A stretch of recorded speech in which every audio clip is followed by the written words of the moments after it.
La France a-t-elle du sang sur les mains?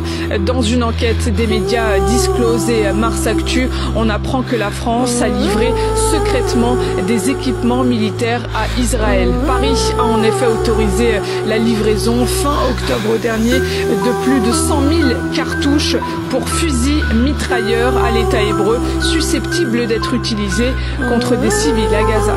Ces clichés datés du 23 octobre 2023, soit près de 2 semaines après le déclenchement de l'offensive à Gaza, en réaction à l'attaque du Hamas, montrent une cargaison d'armement destinée à Israël, des caisses stockées dans un hangar appartenant à Eurolinks, une société marseillaise spécialisée dans la fabrication d'équipements militaires.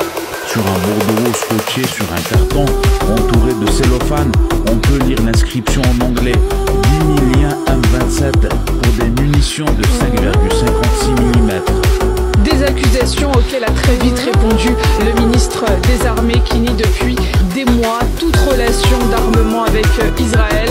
Sébastien Lecornu explique que l'État hébreu qui a acheté des munitions à la France n'avait pas le droit de les utiliser, mais uniquement de les revendre à d'autres clients.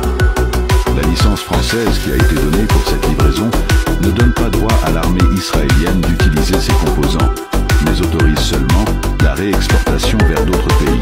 Lors du massacre de la Farine du 29 février dernier, alors que des civils s'étaient approchés d'un convoi alimentaire pour chercher de quoi manger, 112 Palestiniens ont été tués, 760 autres blessés. Israël, qui dément toute responsabilité dans la mort de ces civils, assure n'avoir tiré que sur un certain nombre de suspects qui présentaient une menace, sauf que des balles de calibre Negev 5 et donc des munitions françaises ont été retrouvées sur certaines victimes. Ces révélations d'aujourd'hui ont provoqué la colère de l'opposition de gauche qui dénonce un scandale d'État en France.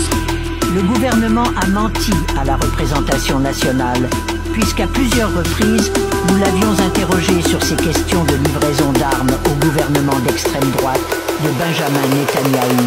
Et à chaque fois, on nous répétait que la France ne livrait que des composants utilisés de façon défensive pour le dôme de fer. Ces révélations suscitent des questions sur l'éventuelle complicité de la France dans les violations des droits humains. La France, derrière son langage verni de l'inaction, cachait sa complicité. Nous devons cesser immédiatement ces ventes d'armes. En 2022, les exportations françaises de composants militaires vers Israël ont atteint un montant de 15 millions d'euros. L'opposition de gauche appelle l'exécutif français à